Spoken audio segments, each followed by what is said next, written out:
Hi, it's Mr. Anderson, and welcome to Biology Essentials video number 5. This is on the essential characteristics and how they're conserved. Today I'm going to be talking about life. This right here is a tree of life, a circular tree of life, and you can see that this tree of life is going to branch over to here. These would be like the archaea, these would be the eukarya. Humans would be right here, if I can read that right. These are going to be the bacteria that go over here. And so we have this tree of life that tells us a few things. Number one, we're more related to archaea than we are to bacteria. But it also shows that there are certain characteristics that are shared by all of life. In other words, all of life has DNA. And so that must have originated very early in this tree of life. And so today, what I'm going to talk about are essentially characteristics, essential characteristics. In other words, things that are required for life and how they're conserved or how they stick around through time. If we kind of plan this out, this is what I want to talk about. I want to talk about three things and how they're conserved. The first one would be the genetic code, and that's DNA. Next thing is the central dogma, and that's how DNA eventually makes RNA and how RNA make proteins and then make you. And then some metabolic pathways. Metabolism is the sum of all chemical reactions inside life, and there are some really fundamental things that you may not know that are found within these three groups. So these would be the three domains. We call that bacteria, archaea, and eukarya. And so all life fits into one of these three categories. And so these three things are conserved or found in all of life. We'll also find that we move up that tree a little bit when we get to the eukaryotes. There are going to be characteristics that are shared within them as well. And so as we go farther and farther and farther up that tree of life, we find more and more characteristics, and we get finer and finer detail as we move our way up. So let me quit talking about what I'm going to talk about and actually do it. Let's start with the first one, and that is the genetic code, and that is DNA. So you should be familiar with this, that double helix structure. Most people know what DNA is, but they don't necessarily know what it does. An example would be this, a jellyfish right here. Scientists were able to take a gene out of a jellyfish that makes a glowing protein that allows that jellyfish to do well deep in the ocean. They were able to take that DNA and put it into a bacteria. This is a really cool picture. It's a petri dish where a scientist put different genes inside the bacteria to make them glow. In this case, it's making it glow this kind of a green color. We've also been able to put it inside fish and make fish that glow green. And so the genetic code is found in all of life. In other words, it's universal. We've never found anything that doesn't use DNA as its genetic material or RNA, if we talk about viruses. And so this is found in all of life, and it's also interchangeable, which is cool. We can take the DNA back out of here, put it in here, put it back. We can put it anywhere, and DNA is going to be universal, and so that suggests that all life comes from this one common ancestor. Next thing is the idea of the central dogma. Central dogma, you may not be familiar with that, but you should know what it is. Watson and Crick were the people who got credit for discovering the structure of DNA. But this guy right here, Francis Crick, spent the next 10 years figuring out, well, the machinery behind the DNA and so what it actually does. And so he summarized it right here. And so essentially what happens is DNA can copy itself. We call that DNA replication. It then, through transcription, makes RNA. RNA makes proteins, and a protein eventually makes you. And so every part of you is made up of proteins and the result of protein action.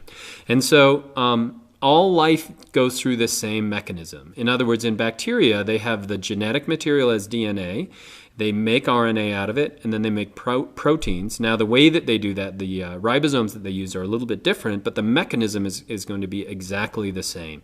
And so we've never found life that doesn't utilize this central dogma. Remember, you pass your DNA on, and then the cycle can begin again. And the last one is metabolism. Metabolism, remember, is how we kind of make use of the energy that's given to us. And so it summarizes it here. In other words, we as humans and fungi and a lot of bacteria, can take in organic material and oxygen. We then make carbon dioxide and water. This is called cellular respiration. And then there are certain producers that can actually make that again. Whereas plants are making sugars so they can actually break it down. But regardless of all of that, there are a few things that are found in all living organisms. And so if you know what DNA is, and you know that all life has it, you should also realize that this is the coinage, the energy coinage that all life uses as well.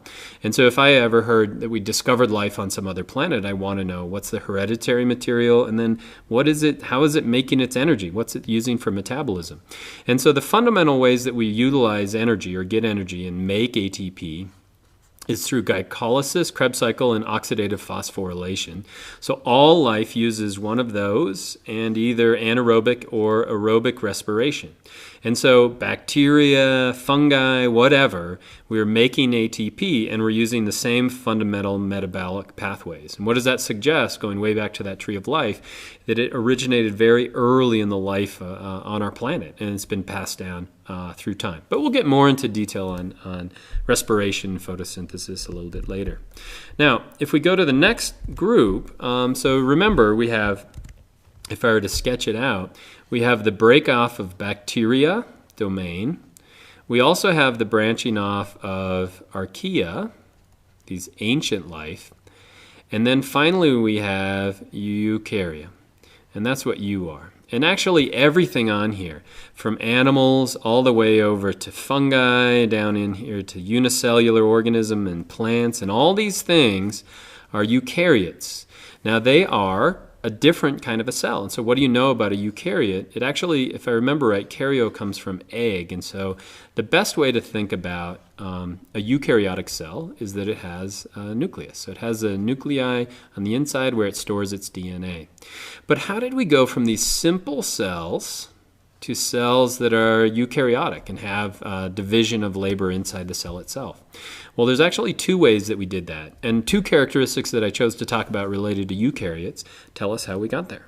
So let me clear that off and get to the endomembrane system. And so the first way that cells moved from very simple cells to more complex cells, well, if you think about it, let's say I have one cell. This is really simple, but how can I make that more complex? Well, a really simple way to make that complex is to have it fold in on itself. And if I have it fold in on itself, now I have an increase in surface area, and so I can do other jobs.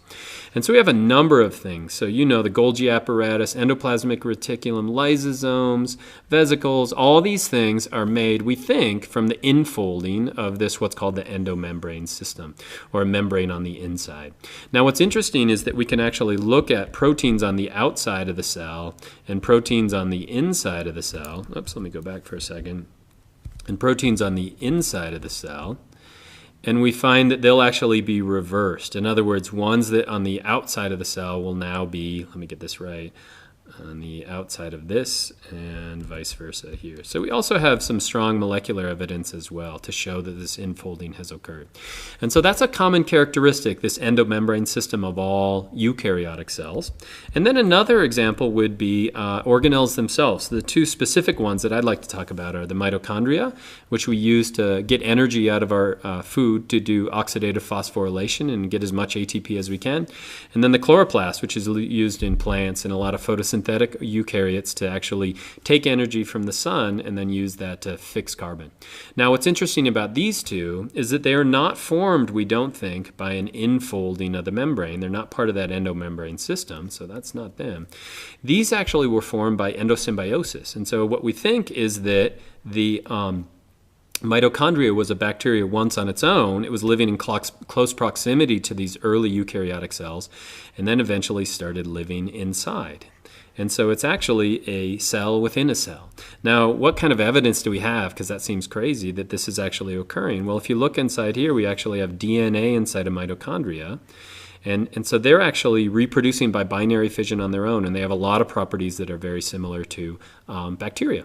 And we think chloroplasts got into plant cells in the same exact way. And so they're kind of hijacking or living inside of us at this time. So it's a cool way that we can get complex eukaryotes. And so those are some common characteristics of of eukaryotes.